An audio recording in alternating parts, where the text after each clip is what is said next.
नमस्ते, मी शोभा शिवगणेश टाके।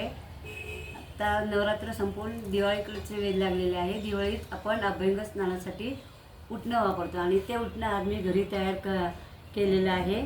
आणि ह्या उटणामध्ये मी 11 पावडर यूज केलेले आहे, वापरलेले आहेत। घरगुती उटणं का तयार केलं तर माझी फॅमिली मोठी आहे आणि बाहेरचं बाजारचं मला आवडत नाही आहे, कारण बाहेरचे ब्रँडेड आहेत, पण आपला घरगुती केलेली वस्तू नेहमी ब्रँडेड असते 100%। म्हणून मी घरी उटणं तयार करून वापरते आणि सर्व नातेवाईकांना वगैरे पण देते।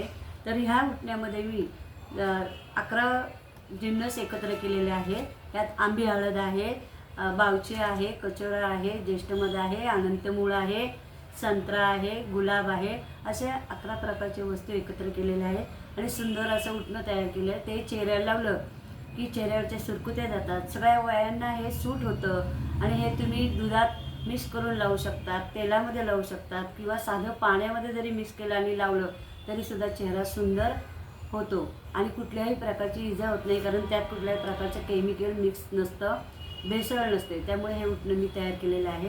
तर तुम्ही चेहऱ्याला तसं स्क्रब करा आणि चेहरा तुमचासुद्धा उजळेल।